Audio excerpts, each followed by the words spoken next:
ஓம் விக்னேஸ்வராய நமக. குலதெய்வமான ஸ்ரீ பொன்முத்து கற்பன சுவாமி, அங்காள பரமேஸ்வரி, பாப்பாத்தி அம்மன் துணையுடன் இந்த நாள் இனிய நாளாக அமைய அனைவரின் அவரவர் குலதெய்வம் காத்து அருள் பாலித்து பிரம்மாண்ட வெற்றியை கொடுக்க வணங்குகின்றேன். இன்று பிறந்தநாள் மற்றும் திருமண நாள் காணும் அனைத்து சொந்தங்களுக்கும் என்னுடைய நல்வாழ்த்துக்கள். குரோதி வருடம் மார்கழி மாதம் 22ஆம் தேதி திங்கக்கிழமையான இன்று ஜனவரி 6, 2025 பஞ்சாங்கத்தின்படி திதி 6:23 இரவு வரை சப்தமி, பின்னர் அஷ்டமி, நட்சத்திரம் உத்திரட்டாதி 7:06 இரவு வரை, பிறகு ரேவதி நட்சத்திரம், யோகம் பரீகம் 2:05 காலை வரை, அதன்பின் சிவம், கரணம் கரசை 7:20 காலை வரை, பிறகு மனசை 6:24 இரவு வரை, பிறகு பத்திரை 5:26 காலை வரை, பிறகு பவம், சூலம் கிழக்கு, பரிகாரம் தயிர். இன்று மேல் நோக்கு நாள் வளர்பிறை. நேரம் காலை 9:45 10:30 மணி வரை, மாலை 4:30 மணிலேருந்து 5:30 மணி வரை. கௌரி நல்ல நேரம் 1:30 மணிலேருந்து 2:30 மணி வரை, மாலை 7:30 மணிலேருந்து 8:30 மணி வரை.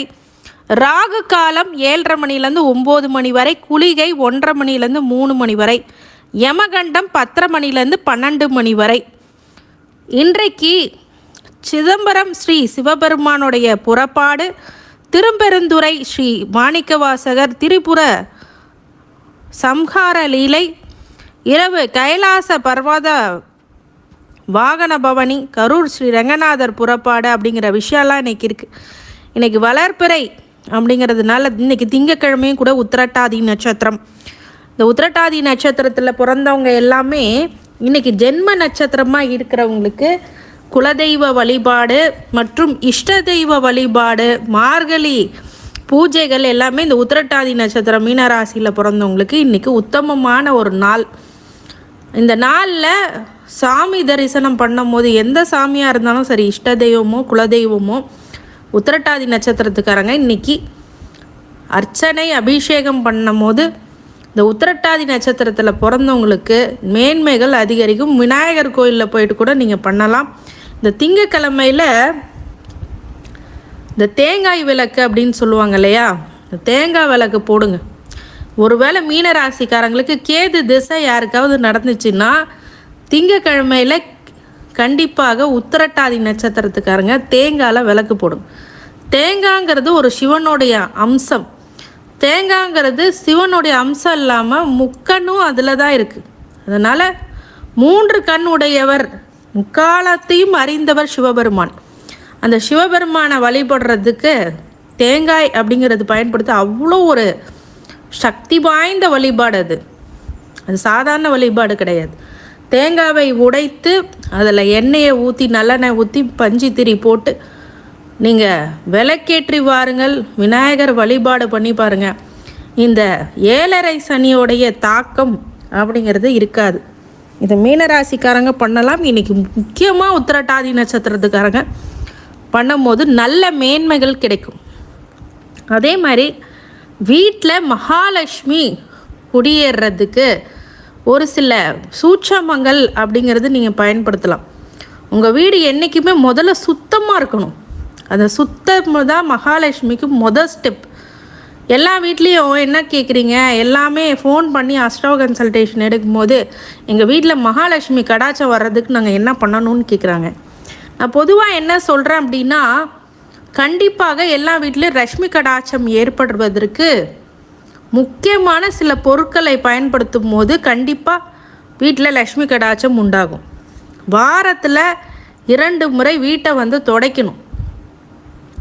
வீடை துடைச்சி சுத்தபத்தமாக வச்சுக்கணும். எல்லாத்துலேயும் இந்த கோமியத்தை தெளித்து கோமியத்துடன் பன்னீரை கலந்து தெரித்து வர்றதுனால கண்டிப்பாக, அதாவது இப்போ நம்ம துணிமணிகள்லாம் இருக்கு இல்லையா, அந்த துணிமணிகளை நம்ம அடுக்கி வச்சுருப்போம். நம்ம வீட்டில் எல்லாமே அதை பயன்படுத்துவோம். அப்போ நம்மளுக்கு தெரியாது அது சுத்தமாக இருக்கா இல்லையா அப்படிங்கிறது. உங்களுடைய கோமியத்தை கொஞ்சம் பன்னீரில் கலந்து அதெல்லாம் வெள்ளிக்கிழமை இல்லை வியாழக்கிழமை தான் நல்லது.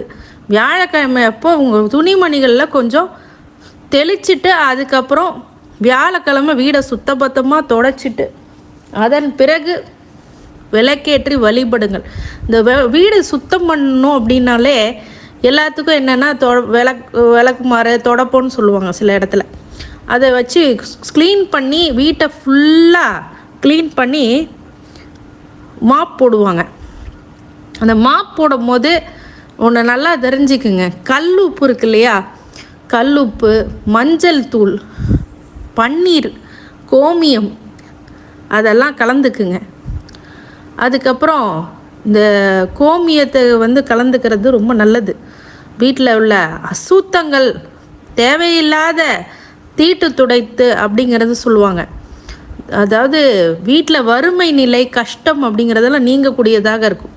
உப்பு, மஞ்சத்தூள், பன்னீர், கோமியம், பச்சை கற்பூரம் இதெல்லாம் கலந்து உங்கள் வீட்டை தொடச்சி பாருங்கள். வியாழக்கிழமை, வெள்ளிக்கிழமை காலையில் எந்திரிச்சு சுத்தபத்தமாக குளிச்சுட்டு காலை கடன்லாம் முடிச்சு குளிச்சுட்டு நீங்கள் விளக்கேற்றி பாருங்கள். மிகப்பெரிய மகாலட்சுமியோட அனுக்கிரகம் கிடைக்கும். வீடு சுத்தமாக இல்லாமல் நீங்கள் என்ன தான் கடவுளை கும்பிட்டாலும் அது பிரயோஜனம் இல்லை. அது நிறைய வீட்டில் என்னென்னா பரவாயில்லன்னு அட்ஜஸ்ட் பண்ணிக்கிறாங்க. அப்படிலாம் கிடையாது. வாரத்துக்கு 2 வாட்டி, திங்கக்கிழமை ஒரு தடவை, அதே மாதிரி வியாழக்கிழமை ஒரு தடவை வீட்டை சுத்தம் பண்ணுங்க.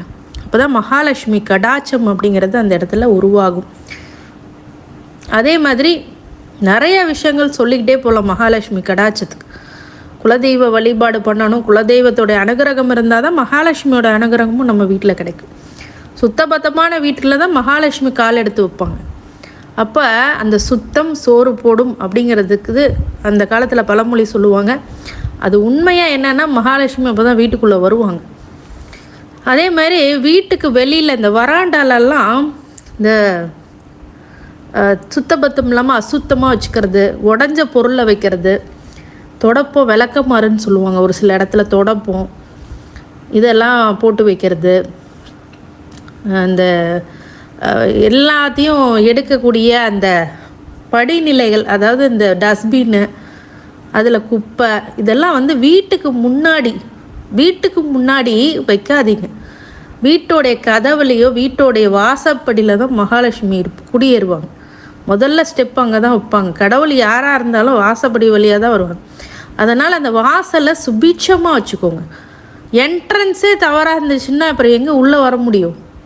அதனால் என்ட்ரன்ஸை பொதுவாகவே இந்த பிளான்ட்ஸ் எல்லாம் வச்சு அழகாக நீட்டாக பிருந்தாவனம் மாதிரி உங்கள் என்ட்ரன்ஸை வச்சுக்கோங்க. மகாலட்சுமி வரலன்னா என்னை கேளுங்க, கண்டிப்பாக வருவாங்க.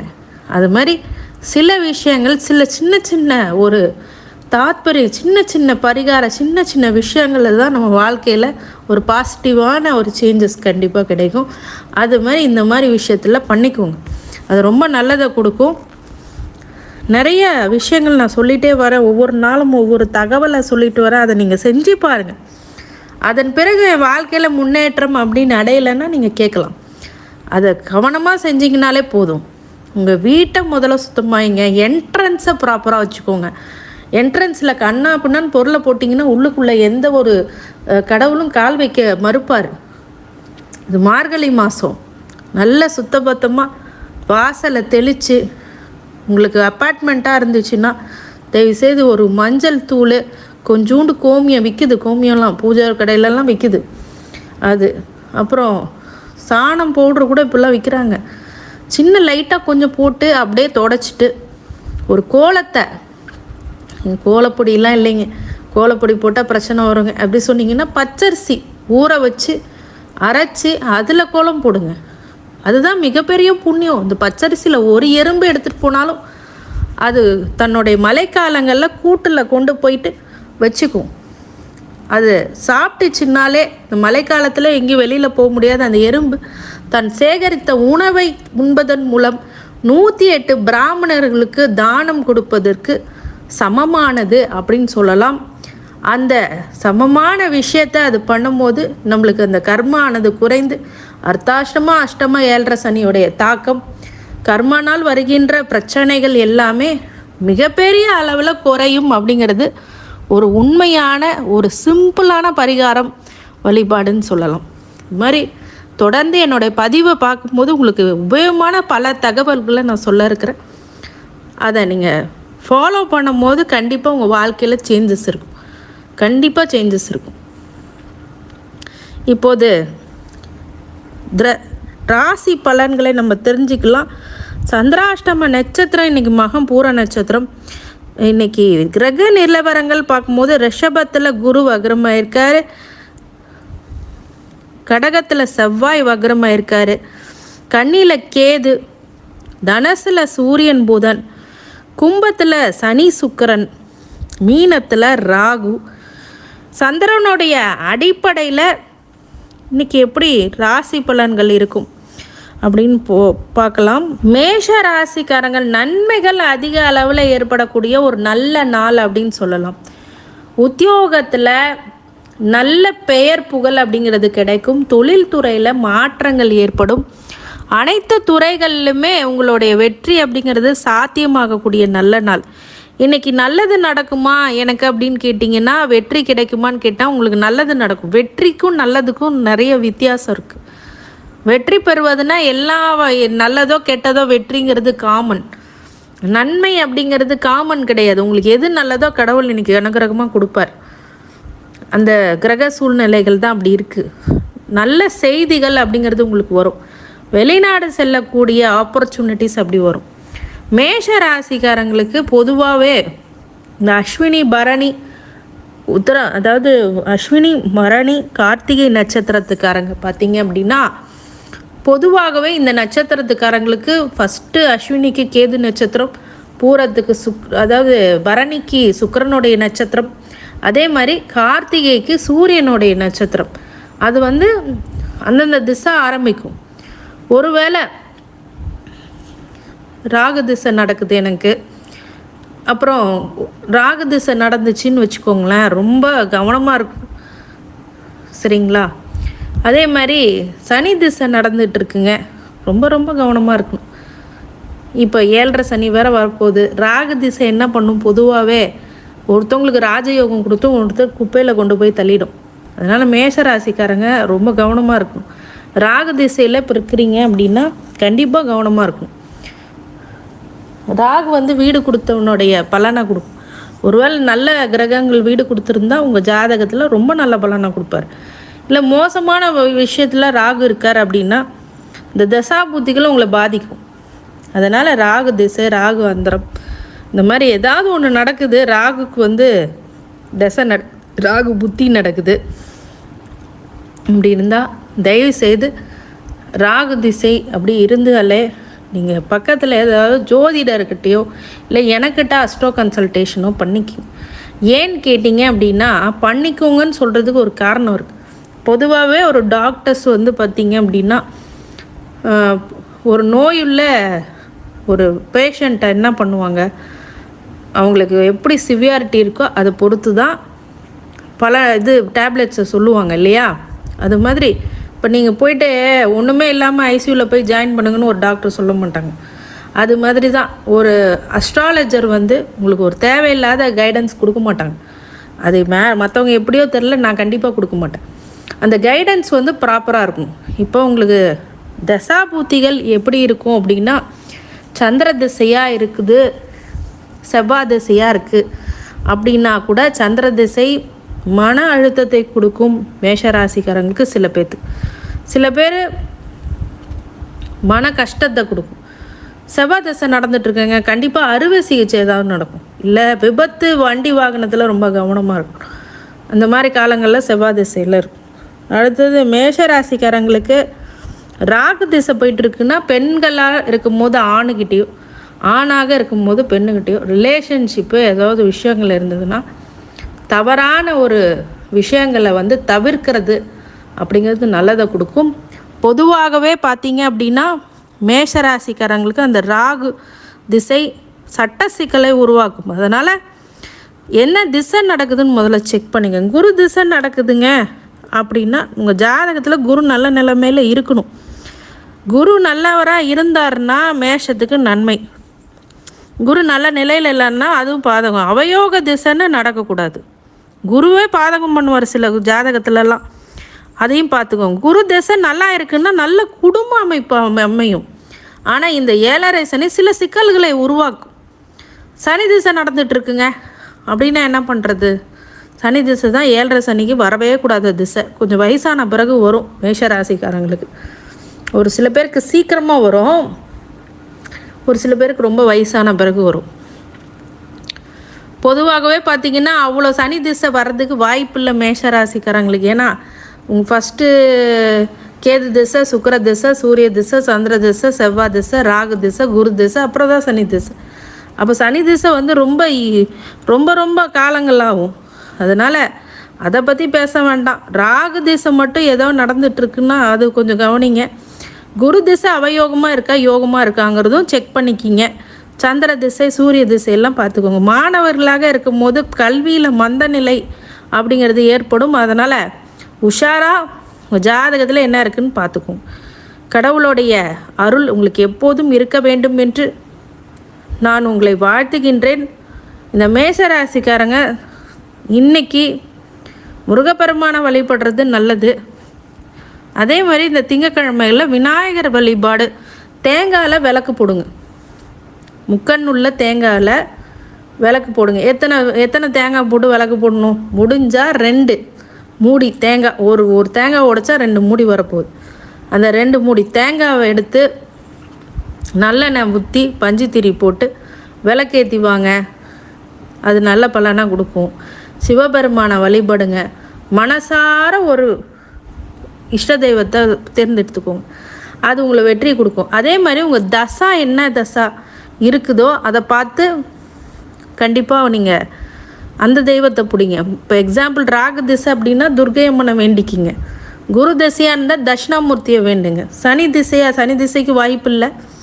ஒருவேளை சூரிய திசையாக இருக்குது, சூரிய திசை தான் கார்த்திகை இதுக்கு தான் ஒரு மற்ற யாருக்கும் வராது. இப்போ நீங்கள் சந்திர திசையில் இருக்கீங்க அப்படின்னா திங்கக்கிழமையில் சிவ வழிபாடு பண்ணுங்கள். செவ்வாய் திசை நடக்குதுன்னா திருச்செந்தூர் முருகனை வழிபடுங்க. அதே மாதிரி ராகு திசை அப்படின்னா கண்டிப்பாக இந்த துர்க்கை அம்மனோ காளியம்மனோ எலுமிச்சம்பழம் மாலையை போட்டு வழிபடுங்க. நல்ல பலனாக கொடுக்கும். கடவுளுடைய அருள் உங்களுக்கு எப்போதும் இருக்க வேண்டும் என்று நான் வாழ்த்துகின்றேன். நன்றி. ரிஷபராசிக்காரங்க ஆசை அப்படிங்கிறது தூண்டக்கூடிய நாள். இன்றைக்கி உங்களுக்கு எல்லா வகையிலுமே வெற்றிகளை கொடுக்கும். நிறைய மாற்றங்கள் முன்னேற்றங்கள் கண்டிப்பாக உண்டு. வெளிநாடுக்கு செல்லக்கூடிய யோகம் அப்படிங்கிறது அமையும். ரிஷபராசிக்காரங்க பொதுவாகவே பார்த்தீங்க அப்படின்னா ரிஷபம் வந்து கண்டிப்பாக கார்த்திகை, ரோகிணி நட்சத்திரம், மிருகசீரிஷ நட்சத்திரம் உடையது ரிஷபராசி. இந்த ரிஷபராசிக்காரங்க பொதுவாகவே நிறைய ஹைஃபையான வாழ்க்கையை விரும்புவாங்க. சில பேருக்கு வெளிநாடு யோகம் இப்போ டக்குன்னு அமையும், லாட்ரி மாதிரி. அதே மாதிரி இடமாற்றம் அப்படிங்கிறது அமையும் நிறைய பேர்த்துக்கு. சில பேர் என்ன பண்ணுவாங்க அப்படின்னா நல்ல குடும்ப அமைப்பு உருவாகும். அது அவங்கவுங்க தசா புத்தியை பொறுத்து. இவங்களுக்கு கார்த்திகைக்கு சூரிய திசை தான் ஆரம்ப திசை. அதே மாதிரி ரோகிணி நட்சத்திரத்துக்கு சந்திர திசை, மிருகசீரிஷ நட்சத்திரத்துக்கு செவ்வாய் திசை. இப்போ இந்த 3 நட்சத்திரத்துக்கும் ராகு, குரு, சனி திசை வர்றதுக்கு வாய்ப்பு இருக்குது. இப்போ ராகு திசை ஏதாவது நடுவில் நடந்துட்டு இருந்ததுன்னு வச்சுக்கோங்க, உங்களை அலைய விடும், தவறான ஒரு கமிட்மெண்ட்டு கொடுத்து மாட்ட வைக்கும். பெண்களால் அவதிப்படக்கூடியது ஆண்களாக இருக்கும்போது பெண்ணுக்கிட்டே, பெண்ணாக இருக்கும்போது ஆணுக்கிட்டே அந்த இடத்துல இருக்கணும். ராகு திசையில் வம்பு வழக்குகள், தேவையில்லாத பிரச்சனைகள் வரும். அதனால் ரிஷபராசிக்காரங்க சனி 11 போகிறது ஒரு நல்ல நிலை. நிறைய லாபத்தை, இடப்பெயர்ச்சியை, நல்ல காசு பணம், அதில் பொருளாதாரத்துலலாம் எனக்கு கை வைக்க மாட்டார். அசிங்க அவமானம் பிரச்சனைகள் ஏதாவது கொடுத்துக்கிட்டே இருப்பேன். இப்போ திசை என்ன நடக்குதுன்னு பார்த்துக்கோங்க. ராகு திசை நடக்க பாசிபிலிட்டிஸ் இந்த ஆஃப் ஏஜுக்கு மேலே கண்டிப்பாக விட்ரும். பள்ளி மாணவர்களுக்கு நடக்காது. ஒரு 30 வயசுக்கு மேலே உள்ளவங்க, 25 to 30 வயசுக்கு மேலே இருக்கிறவங்க கண்டிப்பாக ராகு திசை, அடுத்தது குரு திசை, அப்புறம் சனி திசை. இந்த சனி திசையை சந்திக்கிறவங்க மிருகசீரிஷ நட்சத்திரத்துக்காரங்க தான் கொஞ்சம் கவனமாக இருக்கும். மிருகசீரிஷ நட்சத்திரத்துக்காரங்க கொஞ்சம் ஆஃப் ஏஜுக்கு போன பிறகு கண்டிப்பாக சனி திசையை மீட் பண்ணுவாங்க. 50 வயசுக்கு மேலே அவங்களுக்கு கொஞ்சம் கடுமையான சூழ்நிலை அப்படிங்கிறது இருக்கும். அதனால் கொஞ்சம் அதை கவனமாக பார்த்துக்கோங்க. இன்றைக்கி பலன் என்ன சொல்லணும் அப்படின்னா, நல்ல நாள் தான், இருந்தாலும் இந்த திசா புத்திகளை செக் பண்ணி கவனமாக இருக்கிறது ரொம்ப நல்லது. ரிஷபராசிக்காரங்களுக்கு பொதுவாக இன்னைக்கு திங்கக்கிழமைகளில் விநாயகர் வழிபாடு பண்ணுங்கள், குலதெய்வ வழிபாடு பண்ணுங்கள். குலதெய்வ வழிபாடுனா நிறைய பேர் என்ன நினச்சிக்கிட்டாங்க, அந்த குலசாமி கோயிலுக்கு போயிட்டு எனக்கு என்னென்ன அக்கடான்னு ஒரு ஸ்டாண்டர்டில் நின்று அவங்க பண்ணிட்டு போட்டு நம்ம ஏதாவது ஒரு வேடிக்கை பார்த்துட்ருக்கோம்லாம் பண்ணாதீங்க. உங்கள் வம்சதாரர், உங்கள் வம்சத்தில் வர்றவங்க அதை கேர் பண்ணி எடுத்து செய்யணும். அப்போ அந்த வம்சத்தில் உள்ளவங்க கேர் எடுத்து செய்யும் போது மிகப்பெரிய பிரம்மாண்ட வளர்ச்சி உங்கள் குடும்பத்துக்கு இருக்கும். நான் எனக்கு என்னென்னு எந்த இடத்துலையுமே நீங்கள் இருக்காதீங்க. குலதெய்வ வழிபாடு பண்ணும் போது மட்டும் எல்லாம் கூப்பிட்றாங்க நான் போகிறேன், எல்லாம் செய்கிறாங்கன்னு நான் செய்கிறேன், அந்த மாதிரி விஷயம் பண்ணாதீங்க. குலதெய்வ வழிபாடு பண்ணும்போது கான்சன்ட்ரேஷனோடு பண்ணுங்கள். மிருகசீரிசக்காரங்க சனி திசை வந்துடுச்சு அப்படின்னா கொஞ்சம் கவனமாக இருங்க. அந்தந்த தசாநாதனை வழிபடுங்க, அதுதான் ரொம்ப வெற்றிகளை அதிகப்படுத்தும். எக்ஸாம்பிள், ராகு திசை நடந்தால் காளி தேவியை வணங்குங்க, துர்க்கை அம்மனை வணங்குங்க. அதுக்கப்புறம் இது குரு திசை நடக்குதுங்க அப்படின்னா நல்ல குடும்ப அமைப்பு உண்டாகும். இருந்தாலும் சில பிரச்சனைகள் அவமானங்கள் ஏற்படும். அதனால் வியாழக்கிழமையில தசாமூர்த்தி வழங்க. சில பேர் சாய்பாபா வழிபடுறீங்கன்னா சந்தோஷமாக வழிபடுங்க. அதே மாதிரி மிருகசிரிச நட்சத்திரத்துக்காரங்களுக்கும் இப்போ தசாபூத்தி சனி திசை நடக்குது, என்னங்க பண்ண ஆஞ்சநேயர் வழிபாடை விட்றாதீங்க. விநாயகரும் ஆஞ்சநேயரும் பிடிச்சிக்கோங்க. ஆஞ்சநேயருக்கு வழிபடுறது ரொம்ப நல்லது. உங்களுக்கு ஆஞ்சநேயர் வழிபாடு முத்தமான பலனாக கொடுத்துரும். ஆஞ்சநேயர் வழிபாடுன்னு சொல்லும் போது வெண்ணெய் சாற்றுவது, வெற்றிலை மாலை கொடுப்பது, வடை மாலை சாத்துவது, செந்தூரம் சாத்துவது, இதெல்லாம் பண்ணுங்க. அப்போ தான் அதற்கான நல்ல பலனை உங்களுக்கு ரிஷபராசிக்காரங்களுக்கு கொடுக்கும், சனி திசையில் இருக்கிறவங்க. அப்போ இந்த காலகட்ட ரிஷபத்தில் என்ன பண்ணோம் அப்படின்னா, உங்களை ஆசையை தூண்டி விட்டு கொஞ்சம் பிரச்சனைகளும் கொடுக்கும். நல்ல மாற்றங்கள், முன்னேற்றங்கள் கண்டிப்பாக உண்டு. கடவுளுடைய அருள் உங்களுக்கு எப்போதும் கிடைக்க வேண்டும் என்று வாழ்த்துகின்றேன். நன்றி. மிதுன ராசிக்காரங்க உற்சாக மிகுதியால் துள்ளி குதிக்கக்கூடிய நாளாக இருக்கும். மிருகசீரிசம், திருவாதிரை, புனர்பூச நட்சத்திரம், இந்த 3 நட்சத்திரத்துடையது மிதுன ராசிக்காரங்க. இன்னைக்கு உற்சாகம் மிகுந்த நாள். நீங்கள் எடுக்கிற முயற்சிகள் எல்லாம் வெற்றி அப்படிங்கிறதெல்லாம் கிடைக்கும். மிதுன ராசிக்காரங்களுக்கு ராகு திசை, குரு திசை, சனி திசைன்ற திசைகள் ஏதாவது வந்துட்டுருக்கு. 30, நான் சொல்கிறது 20 வயசுலேருந்து 50 வயசுக்குள்ளார இருக்கிற திசை வரும், சரிங்களா? அது மிருகசீரிசத்துக்கும் வரும், திருவாதிரைக்கும் வரும். திருவாதிரைக்கு ரொம்ப வேகமாக வரும். அதே மாதிரி புனர்பூசத்துக்கும் வேகமாக வரும். சனி திசை மட்டும் வந்துச்சு அப்படின்னா கொஞ்சம் ஜாகிரதையாக இருங்க. அந்த திசா புத்திகளை கண்டுபிடிச்சி அந்த திசாநாதனை முதல்ல வணங்குங்க, அப்போ தான் நல்லது நடக்கும். அதே மாதிரி மிதுன ராசிக்காரங்க இன்றைக்கி முக்கிய முடிவுகளை எடுப்பீர்கள். உத்தியோகத்தில் உங்களுடைய பேச்சு அப்படிங்கிறது செல்வாக்கு, சொல்வாக்கு அதிகப்படிக்கும். உங்களுடைய முயற்சிகள் எல்லாம் வெற்றிகளை கொடுக்கக்கூடிய நாளாக இன்றைக்கி மிக மகிழ்ச்சிகரமான வெளிநாடுக்கு செல்லக்கூடியது, குடும்பத்துடன் எங்கன்னா சென்று வருவது அப்படிங்கிற விஷயங்கள்லாம் இன்றைக்கி நடக்கும். நிறைய பேர்த்துக்கு மிதுன ராசிக்காரங்க பொதுவாகவே இந்த தசாபூத்திகள் மட்டுமே இம்பேக்ட் பண்ணும். ஒருவேளை இப்போது உங்களுக்கு மிதுனத்தில் இருந்து பார்த்தீங்க அப்படின்னா கடகத்தில் செவ்வாய் ஆகிறது 2ஆம் இடத்துல கொஞ்சம் சகோதரர் விஷயத்தில் கொஞ்சம் விட்டு கொடுத்துப்போம். குடும்பத்தில் சகோதரனால ஒரு சில பிரச்சனைகள் வரும், கொஞ்சம் விட்டு கொடுத்து போங்க. ஃபேமிலி தானே லைஃப், நம்ம ஃபேமிலியில் ஒரு அட்ஜஸ்ட் பண்ணி போகணும். அப்போது அந்த செவ்வாய் வக்ரமாகவும் கொஞ்சம் கவனமாகவும் இருக்கணும். இன்வெஸ்ட்மெண்ட் போடுறது, அவங்கள நம்பினது இவங்கள நம்பது, பணம் வராது, போட்ட பணம் வராது. உங்களோட ஜாதகத்தில் இப்போ செவ்வாய் உச்சமாக இருக்குது, ஆட்சியாக இருக்குதுன்னு வச்சுக்கோங்க, கண்டிப்பாக பணம் இன்வெஸ்ட்மெண்ட் போட்டுறாதீங்க, போட்டிங்கன்னா வராது. அந்த மாதிரி இடம் வாங்கலாம், வீடு வாங்கலாம், கிரகப்பிரவேசம் பண்ணலாம்.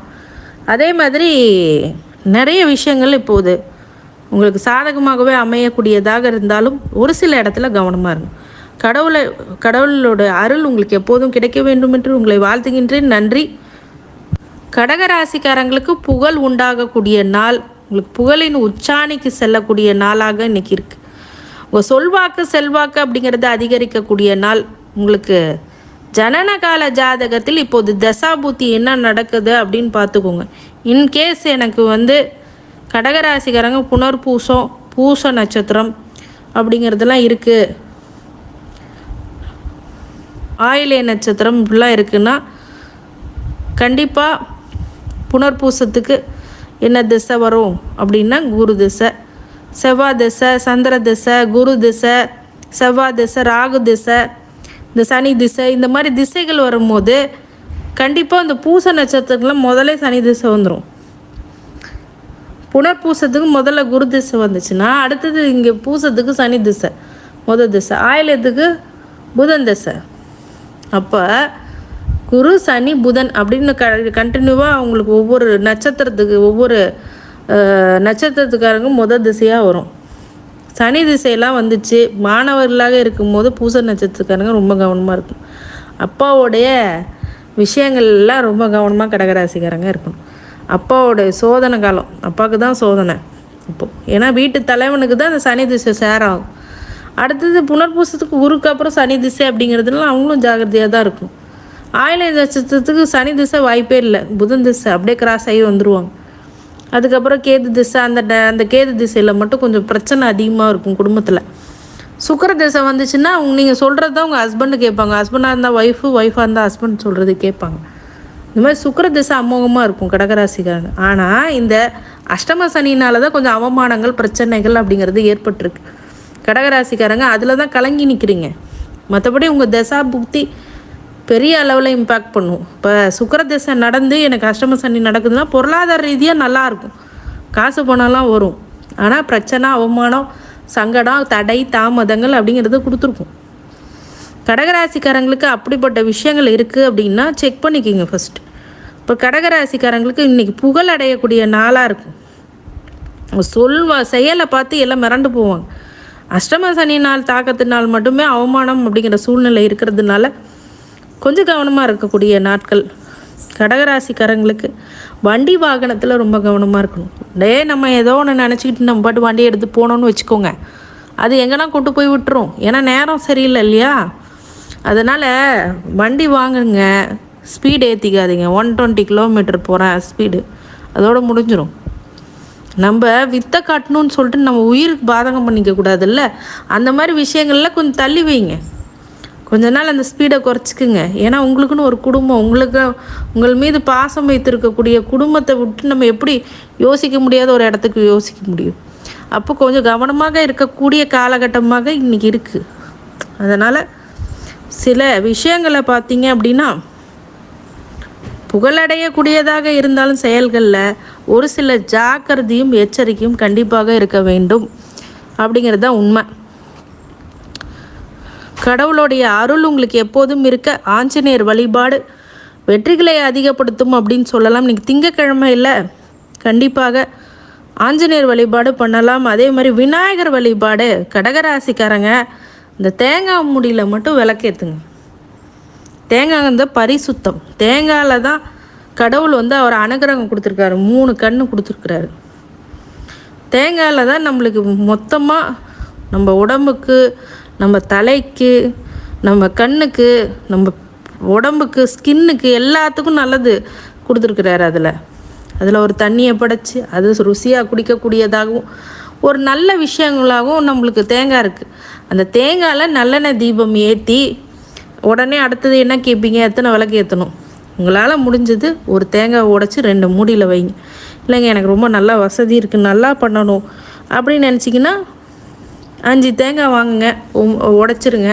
ஒரு தேங்காவை யாருக்கா தானம் கொடுத்துருங்க, ஒரு மூடி தேங்காவை. 9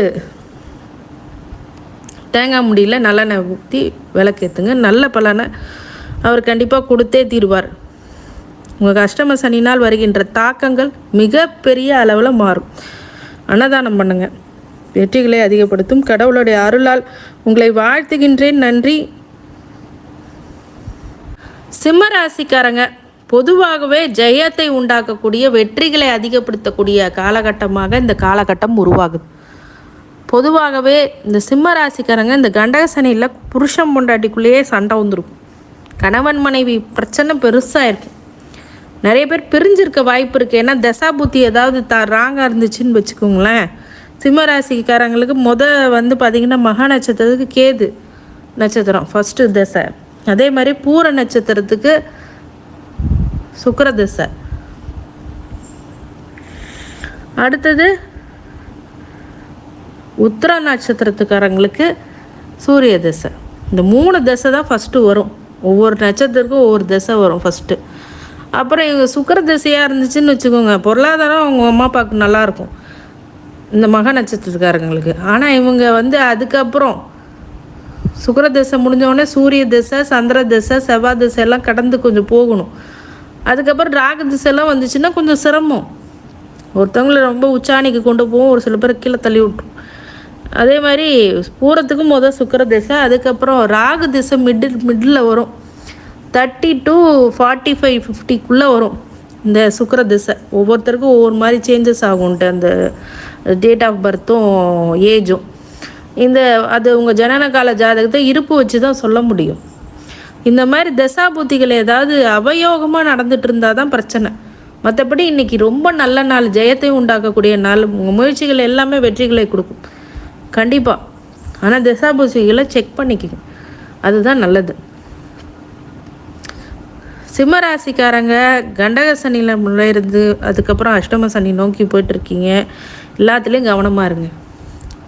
கேட்ட இடத்துலலாம் பணம் கொடுக்கறது, கேட்ட இடத்துல பணம் வாங்கி சங்கடப்படுறது, அவமானப்படுறது, வண்டி வாகனத்தை விபத்தை சந்திக்கிறது, இந்த மாதிரி விஷயங்கள்லாம் அடுத்தடுத்து நிகழப்போகிற வாய்ப்பு இருக்கிறதுனால கடவுளுடைய வழிபாடும் கவனமும் எச்சரிக்கையும் அமைதியும் பொறுமையும் இருக்கணும்.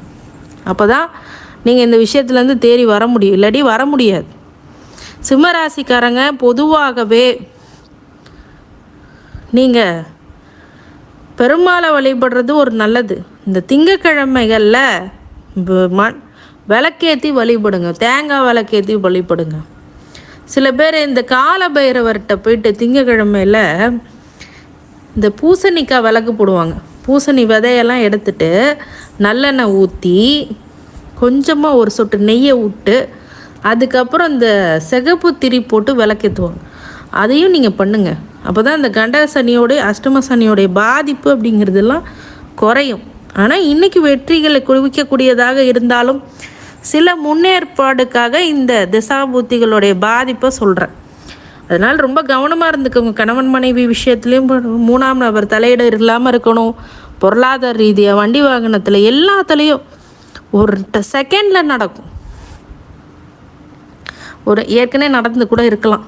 இப்போ அதனால் கண்டக சனி அஷ்டம சனி நோக்கி இருக்க சிம்ம ராசிக்காரன் கடுமையான பகை ராசி. அது உங்கள் உள்ளுக்குள்ளே வரப்போகுது. அப்படிங்கும் போது நீங்கள் கொஞ்சம் கவனமாக இருக்கணும் அப்படிங்கிறது தான் விதி. இருந்தாலும் வெற்றிகளை அதிகம் கொடுக்கக்கூடிய நாள், மாணவர்களுக்கு தேர்ச்சி பெறக்கூடிய நாளாகவும், உத்தியோகத்தில் தொழிலில் நல்ல ஒரு முன்னேற்றம் கொடுக்கக்கூடிய நாளாகவும் கண்டிப்பாக இருக்கும். இருந்தாலும் முன்னெச்சரிக்கைக்காக இந்த திசா புத்திகளை செக் பண்ணி அஸ்ட்ரோ கன்சல்டேஷனுக்கு எனக்கு கால் பண்ணாலும் உங்களுக்கு என்ன மாதிரி பலனை கொடுக்கும் அப்படிங்கிறது சொல்லி. இன்கேஸ் ராகு திசையாக இருந்தால் பெண்களாக இருக்கும் போது ஆணுக்கிட்டேயோ, ஆணாக இருக்கும் போது பெண்ணுக்கிட்டேயோ கொஞ்சம் கவனமாக இருங்க. சட்ட சிக்கல்களில் வராமல் பார்த்துக்கோங்க. எல்லாத்துலேயும் தவிர்த்து எஸ்கேப் ஆகி வந்துடுங்க. ராகு திசையில் குரு திசை உங்களுக்கு நல்லா வாழ வச்சிடும். குரு நல்ல இடத்துல இருந்தாருன்னா அவமானம் இல்லாமல் நல்லபடியாக கொண்டு போவார். சனி திசை வந்துச்சுன்னா மட்டும் இன்னும் கொஞ்சம் கவனமாக இருக்கணும். ஏன்னா உங்களுக்கு அது வாய்ப்பு இருக்குது, சனி திசை வர்றதுக்கு. அதுக்கப்புறம் வாய்ப்பு இருக்குது. சனி திசை சிம்ம ராசிக்காரங்களுக்கு ஒரு ஆகாத திசை. அதில் 7.5 சனி போயிட்டு இருந்ததுன்னா ரொம்ப ரொம்ப சிரமம்.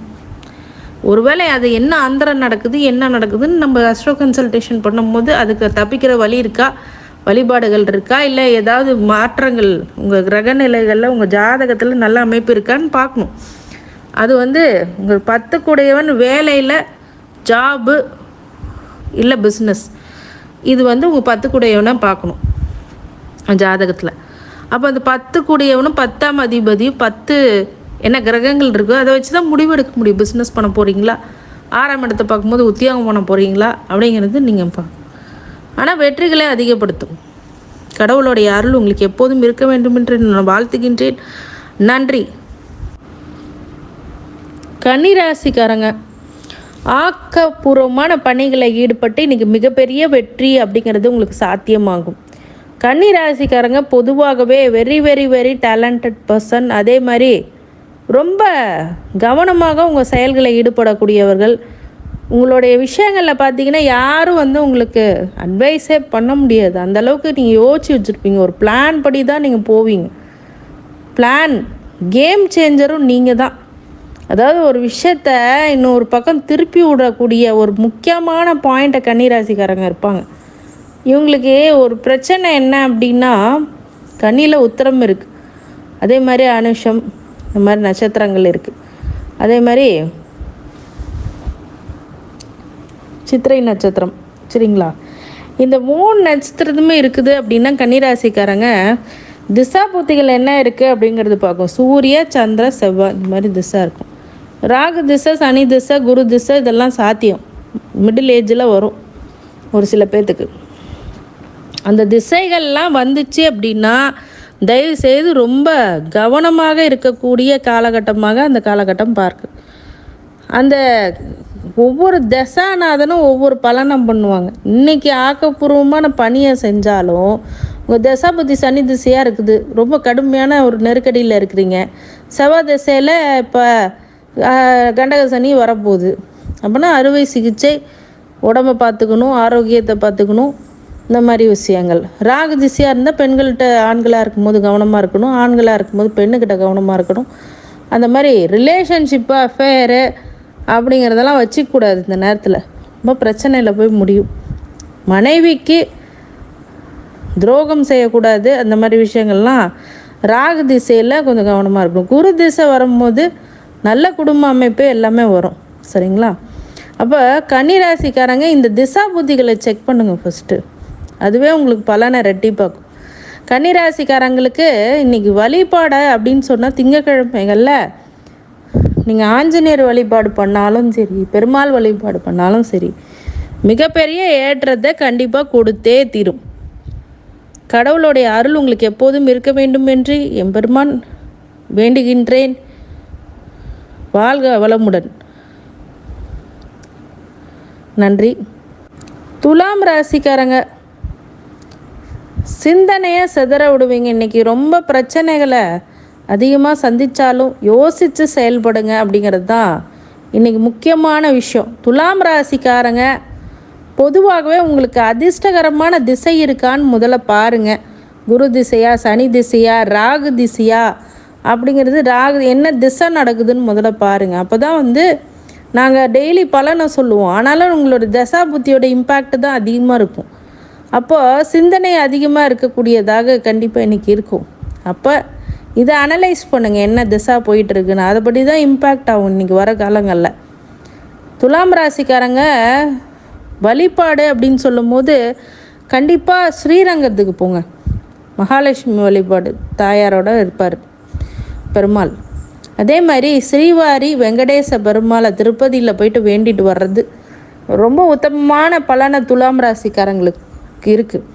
துலாம் ராசிக்காரங்களுக்கு துலாபாரம் போட்டு உங்களுடைய கர்மாவை குறைத்து கொள்ளலாம் அப்படின்னு சொன்னால் கண்டிப்பாக உண்மை. துலாம் ராசிக்காரங்க எவ்வளோ ஒரு நல்ல மனிதர்கள், எடை போடக்கூடிய மனிதர்கள். அவங்க துலாபாரம் திருப்பதியில் போட்டு வர்றது அவ்வளோ நல்லது. துலாம் ராசிக்காரங்க சில்லறையாக கொண்டு போயிட்டு துலாபாரம் போட்டு பாருங்கள். துலாபாரம்னா ஒன்றும் இல்லை, எடைக்கு எடை, உங்கள் எடைக்கு எடை இது சில்லறை போடுறது, எடைக்கு எடை சர்க்கரை போடுறது அப்படிங்கிற விஷயம்லாம் பண்ணி பாருங்கள். இல்லை எடைக்கு எடை டைமண்ட் கற்களை வைக்கிறது, டைமண்ட் அந்த கற்கண்டை வைக்கிறது, இதெல்லாம் மிகப்பெரிய வெற்றி அப்படிங்கிறது சாத்தியமாகும். துலாம் ராசிக்காரங்களுக்கு இன்றைக்கி நிறைய மாற்றங்கள், முன்னேற்றங்கள் அப்படிங்கிறது இருக்கும். சில பேருக்கு உத்தியோகம் நல்ல நிலையில் இருக்கும். இதெல்லாம் யோசித்து செயல்படக்கூடிய நல்ல நாளாக இருக்கும். சில பேர் சயின்டிஸ்ட் படிப்பு படிப்பாங்க, ஏரோநாட்டிக்கல் இன்ஜினியரிங் படிப்பீங்க. அதற்கான விஷயங்களில் ரொம்ப பெரிய வெற்றிகளை கொடுக்கக்கூடியதாகவும் லைஃப் லக்ஸுரியஸாக போகக்கூடிய விஷயமும் ஸ்ரீரங்க மகாலட்சுமி வழிபாடு ரொம்ப நல்லதை கொடுக்கும். கடவுளுடைய அருளால் உங்களை வாழ்த்துகின்றேன். நன்றி. விருச்சிக ராசிக்காரங்களுக்கு இன்றைக்கி பக்திகள் அதிகமாக, ஆன்மீக தேடலில் ஈடுபடுவீங்க. ஆன்மீக விஷயங்களில் ரொம்ப நல்ல பலன்கள் உங்களுக்கு இன்றைக்கி கிடைக்க போகுது. ஊர் ஊராக கோயில் கோயிலாக நீங்கள் போகிறதுக்கான ஸ்தான பிராப்தம் அப்படிங்கிறது உண்டாகும். உங்கள் குடும்பத்தில் மகிழ்ச்சி அப்படிங்கிறது உருவாகும். விருச்சிக ராசிக்காரங்க எதில் கவனமாக இருக்கணும்னு ஆல்ரெடி சொல்லியிருக்கிறேன். 4ஆம் இடத்துல இருக்கக்கூடிய அர்த்தாஷ்டம சனி உங்களுக்கு மிகப்பெரிய பாதிப்பு. வீடு, மனை, அந்த டாக்குமெண்டேஷனில் கொஞ்சம் ப்ராப்ளம் வரும். அதே மாதிரி உங்களுடைய வண்டி வாகனத்தில் இந்த ஸ்பீடு அப்படிங்கிறது கண்ட்ரோல் இல்லாமல் போகிறது, அதேமாதிரி தாயார் பேச்சை கேட்குற இல்லாமல் தாயார்னால் பாதித்தவங்க, தாயாரோட சொத்து கிடைக்காமல் இருக்கிறது, தாயாருக்கே பாதிப்பு உடையக்கூடியதாக இந்த அர்த்தாஷ்டம சனி உருவாகும். அதெல்லாம் ரொம்ப கவனமாக இருக்கக்கூடிய காலகட்டம்னு சொல்லலாம். விருச்சிக ராசிக்காரங்க பொதுவாகவே இன்றைக்கி கொஞ்சம் தெய்வ வழிபாடு அப்படிங்கிறத அதிகப்படுத்திக்கோங்க. தெய்வ வழிபாடுன்னு சொல்லும் போது இந்த விருச்சிக ராசிக்காரங்களோட ஒவ்வொரு நட்சத்திரத்துக்காரங்களும் இன்றைக்கி திருச்செந்தூர் முருகனை வழிபடுறதும், சிவபெருமான சிவாலயங்களுக்கு திங்கக்கிழமையில் சென்று வருவது மாற்றத்தை கொடுக்கும். இப்போ தசாபூத்திகள் அப்படின்னு சொல்லும் போது இந்த சித்திரை நட்சத்திரம், விசாகம் நட்சத்திரம், இந்த விருச்சிக ராசிக்காரங்களுக்கு விசாக நட்சத்திரம் பர்டிகுலராக சொல்லணும் அப்படின்னா கேட்டை, விருச்சகம், கேட்ட ராசி, கேட்ட நட்சத்திரம், அப்புறம் இந்த விசாக நட்சத்திரம் அப்படின்னு இருக்கிறவங்கெல்லாம் கொஞ்சம் யோசித்து செயல்படுங்க. உங்களுக்கு தசாபூத்திகள் ஏதாவது தவறான திசாபூர்த்தி, அவயோக திசாபூத்திகள் இருக்கான்னு செக் பண்ணிக்கோங்க. ஒரு சில பேருக்கு ராகு திசை தவற பண்ணும், குரு திசை நல்லது பண்ணும். ஒரு சில பேர் ராகு திசை நல்ல யோகத்தை கொடுக்கும், குரு திசை எல்லாத்தையும் கொண்டு வந்து ஒன்றும் இல்லாமல் பண்ணும். அப்போ இந்த திசைகளில் நீங்கள் ரொம்ப கவனமாக இருக்கணும். அப்போ திசாபுத்திகள் உங்களுக்கு யோகமாக அவயோகமானு என்ன ஆஸ்ட்ரோ கன்சல்டேஷனுக்கு கூப்பிட்டிங்கன்னா கண்டிப்பாக உங்களுக்கு அதுக்கான விஷயங்கள் பண்ணுவோம். என்னென்ன உங்களுக்கு ப்ரீ பிளான் பண்ணி உங்களை வாழ்க்கையில் எப்படி எக்ஸிக்யூட் பண்ணணும் அது மாதிரி பண்ணுவோம். அது மாதிரி விஷயங்கள் எல்லாம் விருச்சிக ராசிக்காரங்க இன்றைக்கி நல்ல முன்னேற்றங்களை கொடுக்கறதுக்கு தசாநாதனை வழிபடணும். தசாநாதன்னா யார்? உங்களோட ஜாதகத்தில் இப்போ தசாபுத்தி என்ன போயிட்டுருக்கோம். இப்போ சனி திசை நடக்குதுன்னு வச்சுக்கோங்க, ஆஞ்சநேயர் வழிபாடு பண்ணிக்கோங்க. குரு திசை நடந்துச்சுன்னா குரு தட்சிணாமூர்த்தியை வழங்க. ராகு திசை நடக்குது அப்படின்னா பெருமாளை வழிபடுங்க, ஆஞ்சநேயரை வழிபடுங்க. அதே மாதிரி ராகு திசைன்னு சொல்லும் போது யாரை நான் ஒரு ராகு காலத்தில் துர்கை அம்மனை வழிபடுறது ரொம்ப ஏற்றத்தை கொடுக்கும். எலுமிச்சை பழம் மாலையை போட்டு விளக்கேற்றி வழிபடுங்க, நல்ல முன்னேற்றங்கள் அப்படிங்கிறது கிடைக்கும். விருச்சிக ராசிக்காரங்களுக்கு கடவுளுடைய அருள் எப்போதும் இருக்க வேண்டும் என்று நான் வாழ்த்துகின்றேன். நன்றி. தனுசு ராசிக்காரங்க அன்பு, பாசம், குடும்பம் அப்படிங்கிறதுல ரொம்ப நெருக்கமாக இருப்பீங்க. என்றைக்கும் உங்கள் குடும்பத்தை விட்டு மற்ற விஷயங்களை யோசிக்க மாட்டீங்க. குடும்ப அமைப்பை முக்கியத்துவம் கொடுக்கக்கூடியவர்கள் தனுசு ராசிக்காரங்க. உங்கள் குழந்தைகள் மேலே யோசிச்சுக்கிட்டே இருப்பீங்க. குரு இப்போ வக்ரமாக இருக்குது அப்படின்னா தனுசு ராசிக்காரங்களுக்கு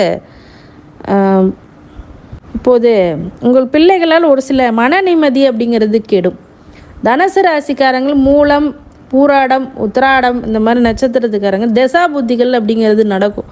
கேது திசை மூல நட்சத்திரத்துக்கு இருக்கும், பூராடத்துக்கு சுக்கிர திசை, உத்திராட நட்சத்திரத்துக்கு கண்டிப்பாக சூரியனுடைய திசை நடக்கும்.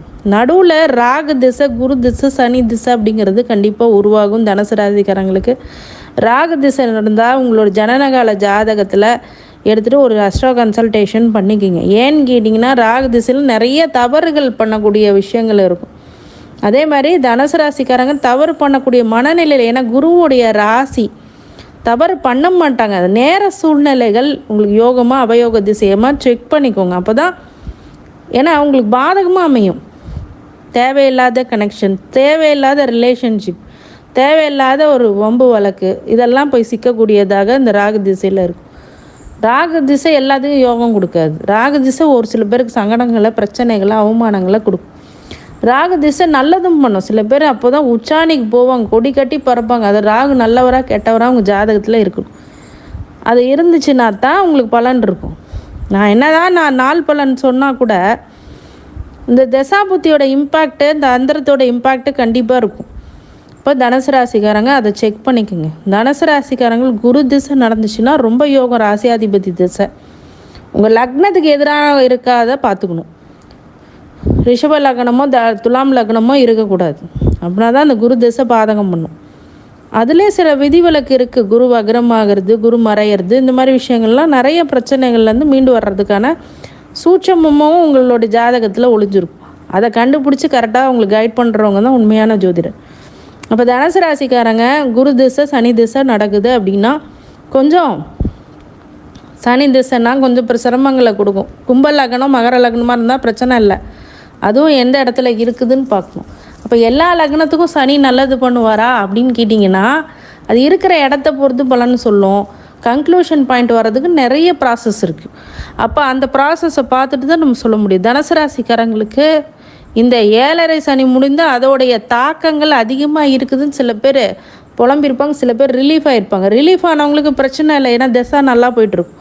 ஒரு சில பேருக்கு இந்த ராகு சனி திசையிலெல்லாம் குரு திசையிலே அடிச்சிருக்கு. நிறைய பேருக்கு குரு வக்ரமாக இருக்குது, குரு மறைந்து போயிருக்கு, குரு பாவகிரகங்களோட சேர்க்கை, குரு நல்ல இடத்துல இல்லாமல் இருக்கிறது, பகை வீட்டில் இருக்கிறது, இந்த மாதிரி விஷயங்கள் எல்லாமே பிரச்சனையை அதிகப்படுத்தும்.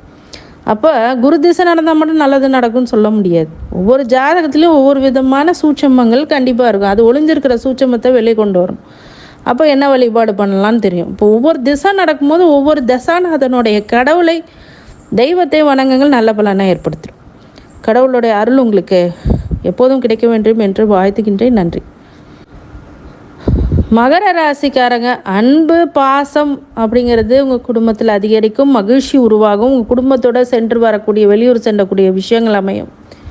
உறவினருடைய வருகை அப்படிங்கிறது நல்ல ஒரு சந்தோஷத்தை ஏற்படுத்தும். மிகப்பெரிய ஒரு வெற்றிகள் அப்படிங்கிறது காத்து கொண்டிருக்கிறது. பொதுவாகவே மகர ராசிக்காரங்க இந்த 7.5 சனினால் பயங்கரமான பாதிப்பு யாருக்கு இருக்குதோ இல்லையோ உங்களுக்கு இருக்குது. எங்கங்க ராசி அதிபதின்னு சொன்னாங்க, நான் லக்னமும் மகர லக்னங்க, கும்ப லக்னங்க, அதனால் என் சனி நல்லது பண்ணலையே அப்படின்னு கேட்டிங்கன்னா பண்ணுவார். கர்மா நிறையா இருக்கும் போது அதுக்கான தண்டனையும் கொடுக்கக்கூடியவர் அவர் தானே, நீதிமான்.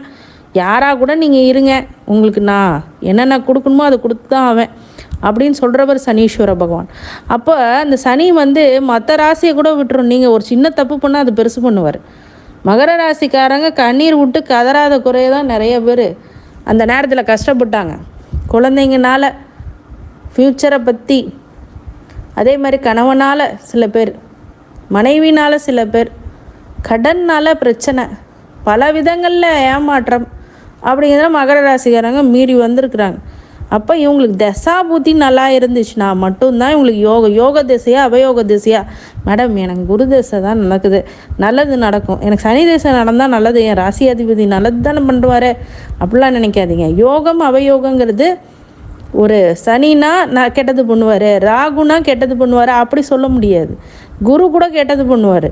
அது உங்களோட ஜாதகத்தில் குரு நல்ல நிலைமையில் இருந்தால் பிரச்சனை இல்லை. மறைஞ்சிட்டாரோ இல்லை கிரகணம் இது பண்ணிட்டாரோ இல்லை ஒரு சர்ப கிரகங்களோட மாட்டிக்கிட்டானாலும் பிரச்சனை அதிகப்படுத்துவார். சண்டால யோகத்தையும் கொடுப்பார், பிரச்சனையும் கொடுப்பார்.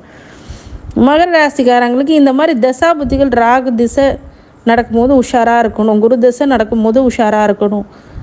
அதே குரு திசை நல்லதாக இருந்தால் பிரச்சனை இல்லை. சனி திசை நல்லது பண்ணுமா? உங்கள் ஜாதகத்தில் சனி நல்ல இடத்துல இருந்தால் பிரச்சனை இல்லை. பகை வீட்டில் சூரிய வீட்டில் போய் உட்காந்துட்டார், சிம்ம வீட்டில் என்ன பண்ணுவார்? தவறுகளை பண்ணுவார். ஆனால் என்ன கனெக்ஷன் இருக்குதுன்னு பார்க்கணும்ல, ஒவ்வொருடைய கனெக்டிவிட்டியும் பார்த்து தான் கன்க்ளூஷனுக்கு வர முடியும். மகர ராசிக்காரங்க ஒன்று புரிஞ்சுக்கோங்க, மேத்தமெட்டிக்ஸ் மாதிரி தான் அஸ்ட்ராலஜி. நீங்கள் ப்ரொசீஜர் படி ஃபார்முலா போட்டு நீங்கள் டெரிவேஷன் பண்ணிட்டு கடைசியாக தான் சொல்யூஷனை கொண்டு வர முடியும். அப்படியே எடுத்தோடனே நம்மளுக்கு சொல்யூஷன் கிடைக்குமானா கிடைக்காது. மகர ராசிக்கு 7.5 சனி நல்லது பண்ணும், மெச்சூரிட்டி ஆகும், உங்களுடைய பிரச்சனைகள் எல்லாம் குறைய ஆரம்பிக்கும். பிரச்சனைகள்லாம் எதனால் வந்துச்சுன்ற ஒரு அனலைசிஸ் உங்களுக்கு கொண்டு வந்து அதுலேருந்து மீண்டு தான் இப்போ வந்திருப்பீங்க. மிகப்பெரிய ஒரு நல்ல பாடத்தை இந்த 7.5 சனி உங்களுக்கு கொடுத்துரும். எதில் ஜாகிரதையாக இருக்கணும், யார்கிட்ட உஷாராக இருக்கணும் எல்லாமே சொல்லிடும் இந்த மகர ராசிக்காரங்களுக்கு. இப்போ நல்ல ஒரு தெளிவான மனநிலைக்கு வந்துடுவீங்க இன்னும் கொஞ்சம் நாளில். கடவுளுடைய அருள் உங்களை எப்போதும் இருக்க வேண்டும் என்று வாழ்த்துகின்றேன். நன்றி. கும்பராசிக்காரங்களுக்கு இன்றைக்கி மகிழ்ச்சி அதிகரிக்கக்கூடிய நாள். ஜென்ம சனியினால் படாத பாடுபட்டிருப்பீங்க. இன்றைக்கி ஒரு முக்கிய நல்ல முடிவு எடுப்பீங்க. பிரம்மாண்ட வெற்றியை நோக்கியும் செல்லக்கூடியவர்கள், எந்த ஒரு பிரச்சனையானாலும் சமாளித்து வெளியே வரக்கூடியவர்கள் கும்பராசிக்காரன். ஏன்னா கும்பராசி மட்டுமே, மகர ராசி கூட கொஞ்சம் பிரச்சனையை பெருசாக பார்க்கல. கும்பராசிக்காரங்க படாத பாடுபட்டீங்க 7.5 சனியில். அதுவும் இந்த ஜென்ம சனியில் என்னங்க ராசிநாதன் சொன்னார், நான் கும்ப லக்னமாகவும் இருக்கேன், லக்னாதிபதி தசைன்னு சொன்னாங்க. லக்னாதிபதி ஒன்றும் பண்ண மாட்டார், ராசியாதிபதி ஒன்றும் பண்ண மாட்டார். பண்ணிட்டாரே. எப்படி பண்ணார்? உங்களுடைய ஜாதகத்தில் சனி செவ்வாய் வீட்லேயோ இல்லை சனி செவ்வாய் பார்வையிலையோ, செவ்வாய் வீட்டில் இருக்கிறதும் செவ்வாய் சேர்க்கையில் இருக்கிறதும் ஒரு சில பிரச்சனைகளை கடுமையாக கொடுக்கும். அப்போ இந்த சனி திசை, செவ்வாய் திசை, ராகு திசை, இந்த மாதிரிலாம் திசைகள் நடந்துச்சு அப்படின்னா ரொம்ப ரொம்ப ரொம்ப ரொம்ப கவனமாக இருக்கும்.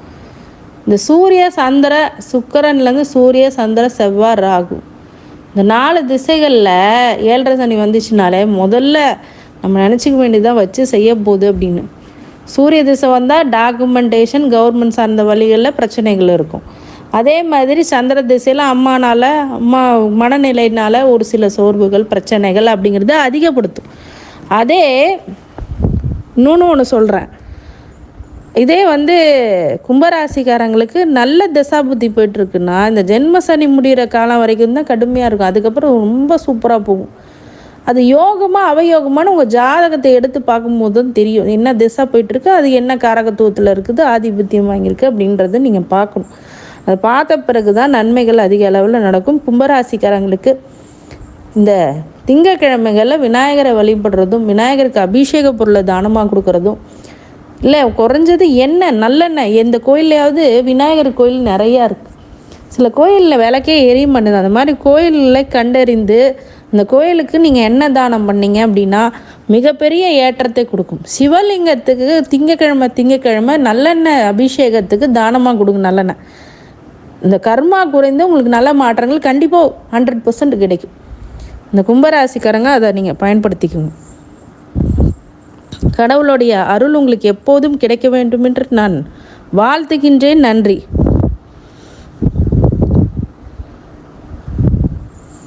மீனராசிக்காரங்க விவேகம், வேகம் அப்படிங்கிறதெல்லாம் இருக்கும்.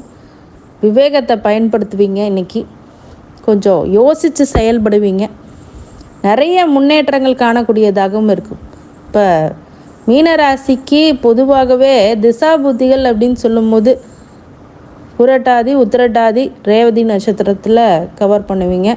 புரட்டாதி குரு நட்சத்திரம், குரு திசை ஆரம்ப திசை, உத்திரட்டாதி சனி திசை, ரேவதி புதன் திசை. அப்படிங்கும்போது கண்டிப்பாக நடுவில் இருக்கிற சுக்கிர திசை 7.5 சனியில் உள்ளவங்கள சுக்கிரன் நல்ல நிலையில் இருந்து குரு பார்வையோ நல்ல கோள்களுடைய பார்வையில் இருந்தால் தப்பிச்சிருவீங்க.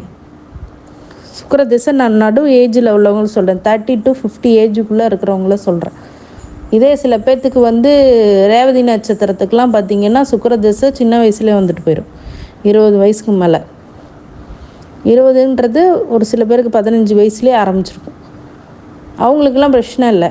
இப்போ சூரிய சந்திர செவ்வாய் ராகு திசை இப்படி 4 திசை கண்டினியூஸாக ஒரு வெளிச்சம் தரக்கூடிய திசைகள் சனி வந்துச்சுனாலே 7.5ல் மிகப்பெரிய நெருக்கடி ஒவ்வொரு திசையும் கொடுக்கும். அது யோகமாக அவயோகமான உங்கள் ஜாதகத்தை தான் செக் பண்ணணும். இது செக் பண்ணிட்டு யோகமாக இருந்தால் பிரச்சனை இல்லை, அவயோக திசையாக நடந்துகிட்ருக்குன்னா அதுக்குரியான வழிபாடுகள் பண்ணிக்கணும். சரிங்களா? இப்போ கடுமையான நிதிநிலை நெருக்கடி அப்படிங்கிறது ஏற்பட்டிருக்கும். 3ஆம் இடத்துல உங்கள் ராசியாதிபதி மறைஞ்சிட்டார், வக்ரமும் பெற்றிருக்கிறாரு. அப்படிங்கிறதுனால பவரான குரு பயிற்சி நடக்கும். குரு 4ஆம் இடத்துக்கு வந்தபோது கூட கொஞ்சம் நல்லது பண்ணும். அதனால் இன்றைக்கி நாள் பலனை சொல்கிறத விட்டுட்டு நான் பொதுவாகவே உங்களுக்கு இந்த திசா புத்திகளை சொல்கிறேன். ரொம்ப ரொம்ப ஜாகிரதையாக இருக்கணும் அப்படின்றது மீனராசிக்காரங்களுக்கு உண்டானது. குலதெய்வ வழிபாடு எந்த காலத்துலேயும் விட்டுறாதீங்க. தடை தாமதங்கள் நிறையா வரும். எது வந்தாலும் சரி துணிவாக போங்க. மயக்கம் போட்டே நான் விழுகுறேங்கன்னா பக்கத்தில் ஆள் நம்மளை காப்பாற்றிடுவார், கடவுள் காப்பாற்றிடுவார். ஆனால் நமக்கு ஒரு அன்கான்ஷியஸாக போகக்கூடாது. கான்ஷியஸாக கடவுளை கும்பிடணும், அவரோட அனுகிரகம் பெறணும்னு சரணாகதி அடைங்க. கண்டிப்பாக அந்த குலதெய்வம் உங்களை காப்பாற்றும். குலதெய்வத்தோடைய பிடிமண் எடுத்துகிட்டு வீட்டில் வைங்க. இந்த பிடிமண் எடுத்து வச்சு விளக்கேற்றி வழிபட்டிங்கன்னா மீனராசிக்கு அற்புதமான பலனை கண்டிப்பாக கொடுக்கும். மீனராசிக்காரங்களுக்கு குரு அப்படிங்கிறதுனால கண்டிப்பாக குரு வழிபாடும் கண்டிப்பாக 2 விஷயம் பண்ணுங்கள். மீனராசிக்காரன் குரு வழிபாடு பண்ணுறீங்க, அது இயற்கையாக பண்ணணும். 2 விஷயம் என்ன அப்படின்னா, திதி தர்ப்பணம் கரெக்டாக கொடுங்க. அமாவாசைக்கு பெரியவங்களை வழிபடுங்க. அதே மாதிரி குலதெய்வ வழிபாடு தனியாக பண்ணுங்க. அமாவாசையில் திதி தர்ப்பணம் கொடுங்க, பௌர்ணமியில் குலதெய்வ வழிபாடு பண்ணுங்க. இந்த 2 விஷயம் நல்லா பண்ணிட்டாங்களே மேக்சிமம் எல்லா பிரச்சனையிலேருந்து மீனராசிக்காரங்க வந்துடுவாங்க வெளியில். பொதுவாக எல்லா ராசிக்காரங்களுக்கும் இது உண்டு. இந்த வழிபாடும் பரிகாரமும் பண்ணிக்கும் போது நல்ல மாற்றங்கள், முன்னேற்றங்கள், வெளிச்சங்கள் அப்படிங்கிறது இன்றைக்கி கண்டிப்பாக ஏற்படும். அதுக்கான முடிவை இந்த நாளை நீங்கள் எடுத்துப்பீங்க. கடவுளுடைய அருள் உங்களுக்கு எப்போதும் இருக்க வேண்டும் என்று எம்பெருமான் ஈஸ்வரனை நான் வேண்டுகிறேன். வாழ்த்துக்கள், நன்றி. அனைத்து ராசிக்காரங்களுக்கும் அனைத்து செல்வங்களும், வளங்களும், நலங்களும், ஆரோக்கியமும், ஐஸ்வர்யங்களும், சகல சௌபாக்கியங்களும் கிடைக்க வேண்டும் என்று எம்பெருமான் மகா ஈஸ்வரனை வேண்டி வணங்குகின்றேன். வாழ்க வளமுடன். திருச்சிற்றம்பலம்.